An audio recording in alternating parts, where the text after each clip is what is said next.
and today we got to play eBay. Now eBay, buy it now. Buy it now. There's apparently other eBay games.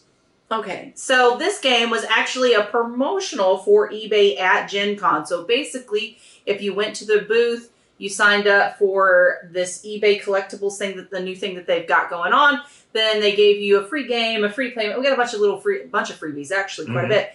Even an eBay gift card. One of the collectible pins for your collections. Yeah, and then we got the $10 eBay card or something like that. So you got a little bit of goodies, and so we stood in line and we got it. And let's be honest, we had very low expectations of this game, and you'll find out whether they met our expectations or not. But before we get into it, don't forget to hit that subscribe button and the notification bell, because board games are amazing, and that's what we do here at Legends of Nirvana. Now, Randy, tell us a little bit more about this promotional eBay game. eBay Buy It Now is a 2022 release. It's 2 to 4 players, average length of 30 minutes, age 12 and up. I'm not really sure you have to be 12 on this one, but you could probably it's a light economic game. Sarah can handle this. She's 8, yeah. Designed by Jonathan Gilmore and Danielle Reynolds. The artist is not available, so I actually like the art in this. It's very cartoonish. Super cute. I would have given kudos to him for that, but there's nobody to kudo. It's published by eBay. So, they self-published it. Yep. All right, let's talk about quality of components. Now, for the price point, they're not bad. For free. And actually, no, the card, it's not linen finish in any way, but the thickness is actually okay. That's fine. The player screens are cardboard. They're lacking. They fall over a lot. They do fall over a lot, but they're not horror. I mean, everything is just so for this game. You do get the standard cubes like which you would see in Terraforming Mars. We did end up having to add 2 because what they use for... Yes, this is the one piece that would be a complaint of mine. So this is a legit complaint. So this is the player board. Now, if you can see, they're itty-bitty squares. I've actually taken pictures. I'll blow it up. Yeah, and then they give you this token to keep track. It's like 3 times the size of the square in a circular shape. So luckily, we had some extra cubes from... we purchased a bulk purchase of them to upgrade our Terraforming Mars. Some other games, Terraforming Mars, some other ones. And so we ended up just replacing 2 of those with it. Because, yes. So that was not functional. But overall, not horrible, not great. I'm going to give,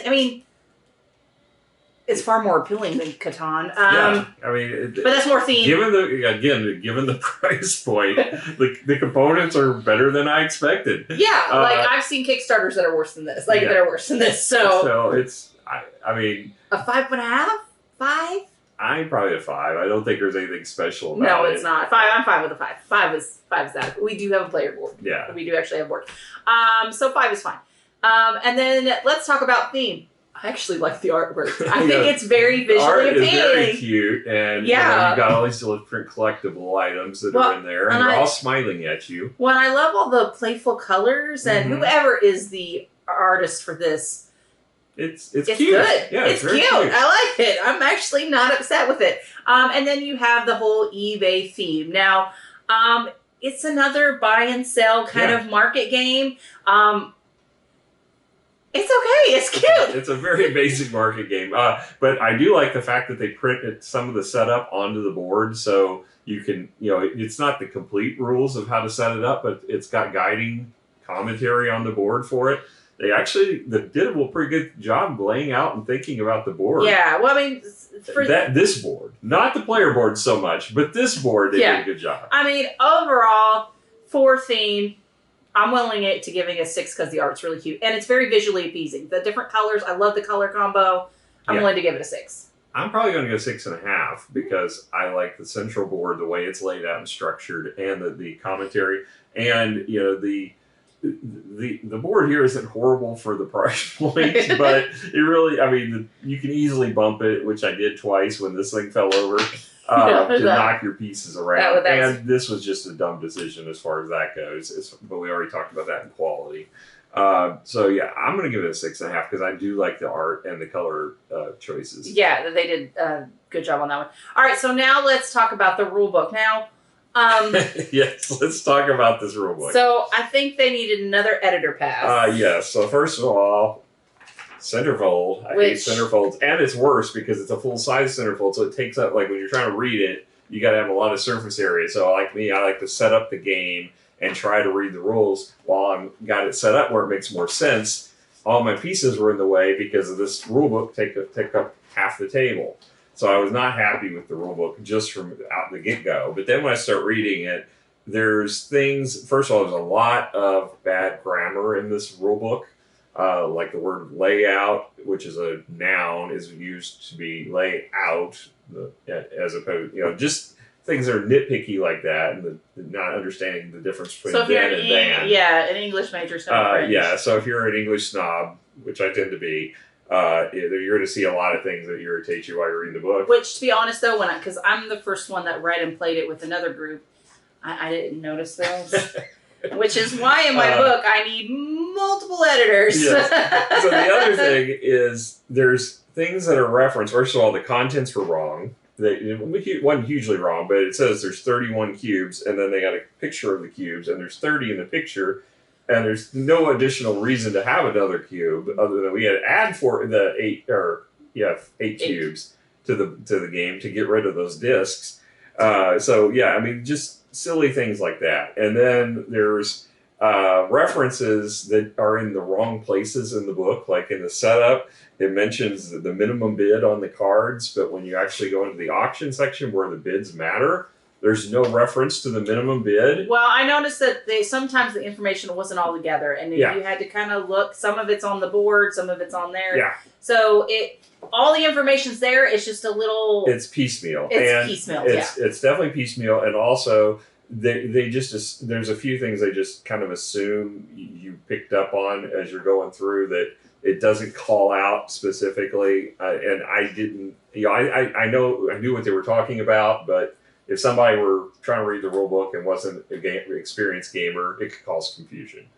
I'm going to give this rule book a 4, I think. It's not horrible. 4? Average is 5. I can play Catan when I get the game out. It took some reading to get it right. I mean, I was able to read it. Well, we did play it. You played it wrong the first time. Well. Some small, minor things. Yeah, okay, maybe. I'll own it. All right, so then let's talk about actual gameplay. Now, at the start of the round, we'll fix this. Okay.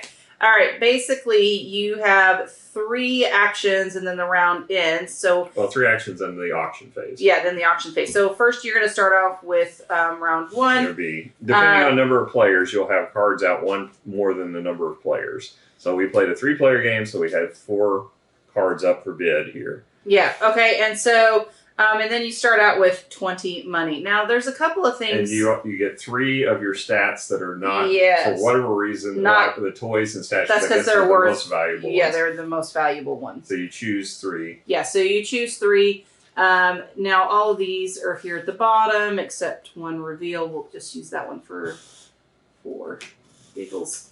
All right, so basically my turn's coming around. Now I could do a couple of things. Now I don't have a lot of resources right now, and nothing is exceptionally high that I can have. So I'm going to look over here and go to the collectibles deck, which basically is the yard sale area, and pick up some merchandise. Now I'm going to go to the free. These are free. I was able to pick those up, which is 1 toy and 1 plush. So I'm going to move them up on my track. So that's one of my turn. Now it's Randy's turn. Now I have the option. I could pay $5 for this one or $10 for this one, but I'm only getting 1 icon or 2 icons. But this one is the most valuable one. So early in the game, I'm probably going to take this, pay $5 for it. So I'm at 20. I would go down to 15. But I have now increased my statue up by 1. So it sells for more than the other things do, so I can potentially get more money right away. So now I'm going to say, you know what? I have a toy. I'm going to end up selling that toy because I need some cash for the next auction. I'm going to get 20. Now, when I sell it, I'm going to increase it. So every time you sell it, you get it goes to a little bit higher. So now that occurs. Then I will sell my statue, and it will do similar. I get 25 money, and then I will be back up to 40 now, and the statues are now worth 30. Okay, so now it's the third turn. Now this time I'm actually going to spend 20. All right, and I'm going to end up picking up this plush for 20. Now, this is where you actually gain victory points. So these first two mechanisms here are about gaining money. The auction and this row here, the buy it now deck, is really where the victory points are. So basically this is a set collection game, and the fact that, well, if I only have one plushie, it's worth 2 victory points. But if I end up purchasing or buying them through auction, if I get 2 of them, it's worth 5, 3, 10, and 4, 17. So the value goes significantly up the more you have of the particular kind. Now, something that in this game, which I thought could have been a better upgrade, is it doesn't matter what the picture is. If it just says plushie, it matches. So I think it would have been interesting to collect. You had to have like different plushies or something like that. So that could have, enhanced the game a little bit. But it was still okay. So you get so I spent the 20 for the plushie. And then I would have a final turn. I'm going to save up for the auction, so I'm going to go ahead and sell something else. So I would have sold a toy, and no, I couldn't sell a toy because I didn't have any, because that's one of the categories you can't have. You have plenty of that. That was because we didn't reset. I would have set 3 of these up. So I'll sell a board game, and I will get $10. So I'm now at $50, so I'm positioned better. And I'm at 20, okay? So I'm positioned better for the auction. So during the auction phase, that's where you hide your stuff. So during the game, this is all open information until the auction. Then you hide this. Okay, so now we're going to bid. You have to bid in order, okay? So originally, we're going to go after the toy. Okay, so now we're going to place our bid. Yeah, and it has a minimum bid of $5 on the toys. Mm-hmm. So I'm going to go ahead and bid. Okay, and then we're going to go 1, 2, 3, reveal. I'm going to spend $10. And I bid 15, so I win the auction. Okay. I get the toy, but I have to spend my 15, obviously, and I go down from 50 down to 35.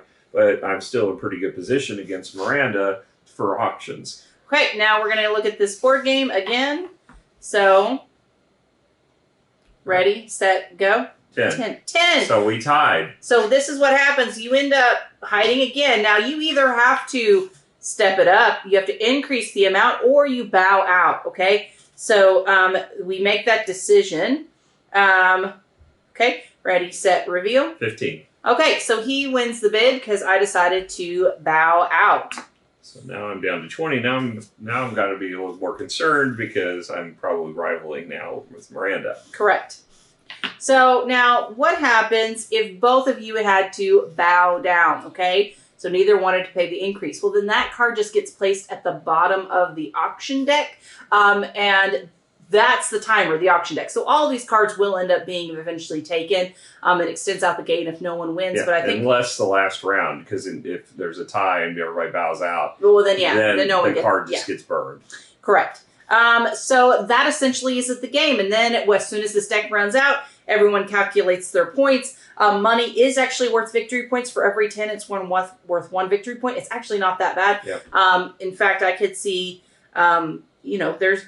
I don't think it's worth as much as the cards. Now, the cards have a set of 4 is worth the maximum, so you can do multiple sets. Yeah, but if you're starting a new set towards the end, maybe not, right? And then you also get a 10-point bonus if you get at least 1 from every one of the 6 sets.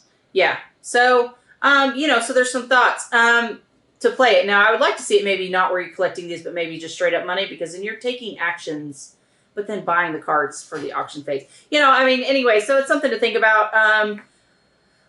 I was kind of not upset about this game as much as I thought it was going to be. I thought it was going to be a complete waste. No, I don't think it was. It wasn't horrible. It wasn't good, but it wasn't horrible. Andrew and I semi-enjoyed it. So I think Dad did too. It's a very rudimentary economics game. Yeah. One thing we didn't mention. But it's playable. Yeah, one thing. But it is playable, slightly enjoyable, not horrific. I'm giving it a 6. All right. One thing we didn't mention is whenever one of these tracks maxes out, you crash the market and it resets back down to the start. Which I thought was a great mechanism. Yeah, I thought that was pretty cool. It seems a little. it doesn't make a lot of logical sense why the market would completely bust oversaturation. and then go back up again. You know, it's like if you think about Beanie Babies, where there was a ton of them, and then the market kind of fell out on them because of it. It never went back up. Well, I mean, but different ones, right? Different pleasures. I mean, but still, I gave it a 6. What are you giving it? I don't like this better than base Catan. I can't say that. I'll probably give it a 4.5 just because I was surprised it was better than I expected it to be. Yeah. I mean, you know, given the fact if I'm using Catan as our 5, which is what we compare to, this is one of the few games that we've played that I would rather play base Catan than. Just because there's more to it. Right. I mean, but for a free game. For a free game, it's not horrible. I'm not. Yeah. I can't take the cost of the game into consideration. No, I know. No, I honestly thought that it was actually okay. It was very playable. I was pleasantly surprised. Yeah. And maybe I had such low expectations that I went in with low expectations. They were marginally better than the expectation, and that was only because you had told me it wasn't a total train wreck. Yeah. So I kind of went in with, okay, well, it was a little better than the expectation I had originally, that this was going to be a complete bust. And if nothing else, you get components that are decent quality for free. Yeah. I mean, so overall, just kind of keep that in mind. Hey, if you got it for free, don't feel bad if you end up breaking it open and give it a playthrough. Would I go out and buy this? No. Absolutely not. No, if I got it for free, well, I say free, I'm signing up for something that I have no idea what it is because I don't use eBay that often to purchase. But if I do, I don't use my phone ever. So it's definitely not something I would use the app that they signed me up for ever. It's not an app, it's a service, but whatever. But yeah, I mean, it's okay. Yeah. It is what it is.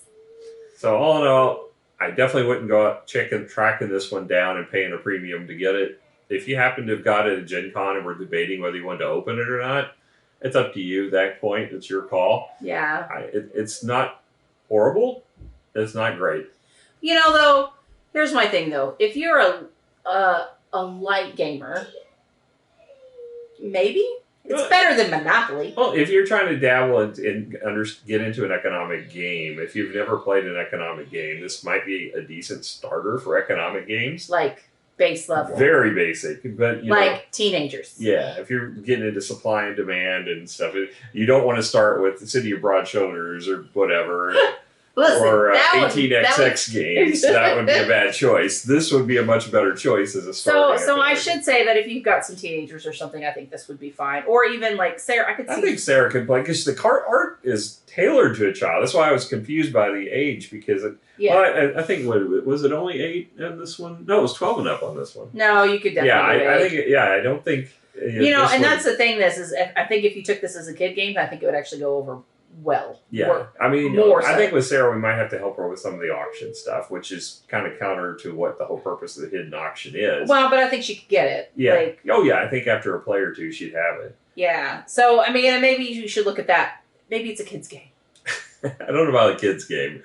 An older kid, but not 12. I think somewhere 10 is probably the sweet spot. Yeah. All right, guys. Well, thank you so much for joining us. We had a blast tonight, and hopefully you'll come hang out with us again. We'll catch you guys later. Bye.